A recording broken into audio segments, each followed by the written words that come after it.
एक बार की बात है कि भीष्म जी ने पुलस्त मुनि से कहा कि मैंने सुना कि लक्ष्मी जी क्षीर सागर से प्रकट हुई हैं। फिर आपने यह कैसे कहा कि वे मुनि भृगु के गर्भ से उत्पन्न हुई? तो पुलस्त जी ने कहा कि हे राजन, तुमने मुझसे जो ये पूछा है उसका मैं तुमको उत्तर बताता हूँ। लक्ष्मी जी का जन्म समुद्र से है, यह बात मैंने भी ब्रह्मा जी के मुख से सुनी है। एक समय की बात है, मैंने भी दैत्यों और दानवों में बड़ी भारी सेना लेकर के दैत्य ने देवताओं पर चढ़ाई कर दी। उस युद्धों में दैत्यों के सामने देवता हार गए।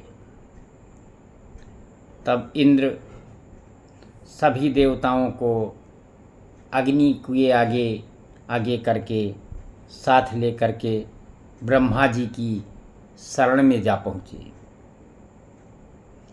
उन्होंने अपना युद्ध का सारा हाल ब्रह्मा जी से कहा और ब्रह्मा जी ने कहा कि तुम लोग मेरे साथ भगवान नारायण की शरण में चलो। यह कहकर वे संपूर्ण देवताओं को लेकर के क्षीर सागर में, जहाँ पर वासुदेव भगवान जी रहते थे, वहाँ पर जा पहुँचे और उनके शरण में जाकर के कहने लगे कि संपूर्ण देवताओं के साथ मैं क्षीर सागर के उत्तर तट पर भगवान वासुदेव के पास पहुंच गए और उनसे कहा कि प्रभु, शीघ्र आप उठिए और इन देवताओं का कल्याण करिए। जब तक आपकी सहायता इनको नहीं मिलेगी तब तक ये दानवों से बार बार हारते रहेंगे। ऐसा कहने पर कमल के समान नेत्र वाले भगवान अंतर्यामी पुरुषोत्तम ने देवताओं के शरीर की जो जीर्ण शीर्ण अवस्था थी उसको देखा और कहा कि देवगण, मैं तुम्हारे तेज की वृद्धि करूँगा। मैं जो उपाय बतलाता हूँ उसे तुम सुनो। दैत्यों के साथ मिलकर के सब प्रकार की औषधियाँ ले आओ और उन्हें क्षीर सागर में डाल दो। फिर मंदराचल पर्वत को मथानी बनाओ और वासुकी नाग की रस्सी से समुद्र का मंथन करते हुए उससे अमृत निकालो। इस कार्य में मैं तुम लोगों की मदद करूँगा और इस प्रकार से जो समुद्र का मंथन होगा उससे जो अमृत निकलेगा उसको पीने से तुम लोग बलवान और अमर हो जाओगे। देवाधिदेव भगवान के ऐसा कहने पर संपूर्ण देवता दैत्यों के साथ संधि करके अमृत निकालने के यत्न में लग गए और देवताओं के देखते देखते श्री हरि के वक्षस्थल में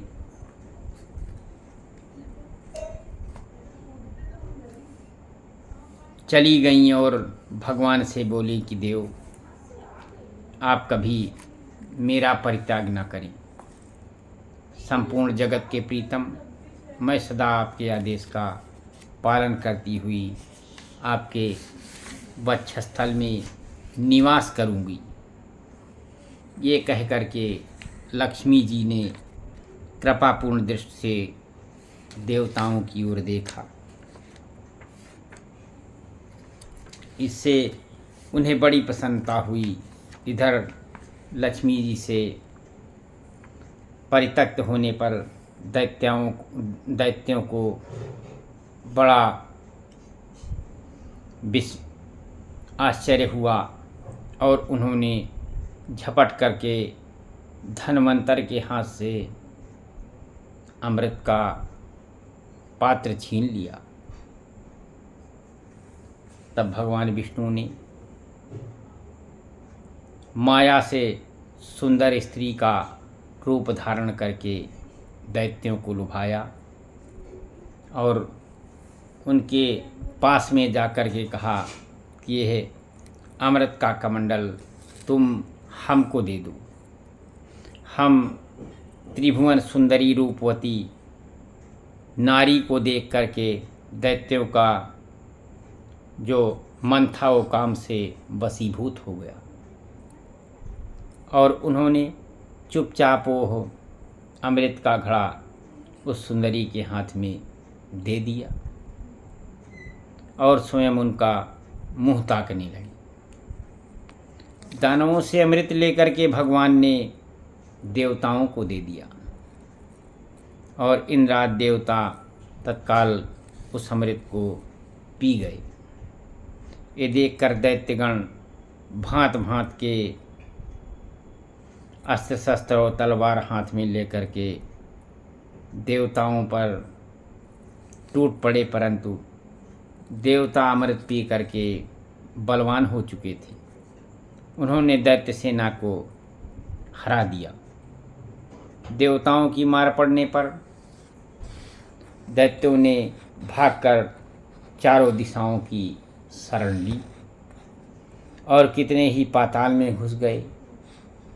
तब संपूर्ण देवता आनंद मग्न होकर के शंख चक्र और गदा धारण करने वाले भगवान श्री विष्णु को प्रणाम करके स्वर्गलोक को चले गए। तब से सूर्यदेव की जो किरणें थी वे साफ सुथरी हो गईं और वे अपने मार्ग से चलने लगे। भगवान अग्निदेव भी मनोहर दीप्ति से युक्त होकर के प्रज्वलित होने लगे तथा सब प्राणियों का मन धर्म में लग गया। भगवान विष्णु से सुरक्षित होकर के समस्त तिलोकी संपन्न हो गई और उस समय समस्त लोकों को धारण करने वाले ब्रह्मा जी ने देवताओं से कहा कि हे देवगण, मैंने तुम्हारी रक्षा के लिए भगवान विष्णु को तथा देवताओं के स्वामी उमापति महादेव को नियत किया है। वे दोनों तुम्हारे योगक्षेम का सदा निर्वाह करेंगे। तुम सदा उनकी पूजा करते रहो, क्योंकि वे तुम्हारा सदैव कल्याण करेंगे। उपासना करने से ये दोनों देवतागण सदा तुम्हारे उपकारी होंगे और तुमको अच्छे वरदान देंगे। ये कह कर के भगवान ब्रह्मा अपने धाम को चले गए। उनके जाने के बाद इंद्रलोक ने देवलोक की राह पकड़ी और उसके बाद भगवान श्री हरि और शंकर जी भी अपने अपने धाम वैकुंठ तथा कैलाश में जा पहुँचे। इस प्रकार से देवराज इंद्र तीनों लोकों की रक्षा करने लगे। हे महाभाग, इस प्रकार लक्ष्मी जी क्षीर सागर से प्रकट हुई थीं। यद्यपि वे सनातनी देवी हैं, तो भी एक समय भृगु की पत्नी के ख्यात के गर्भ से भी उन्होंने जन्म ग्रहण किया था। इस प्रकार से लक्ष्मी जी का अवतार हुआ और वे नारायण के साथ उनके शरण में रहने लगी।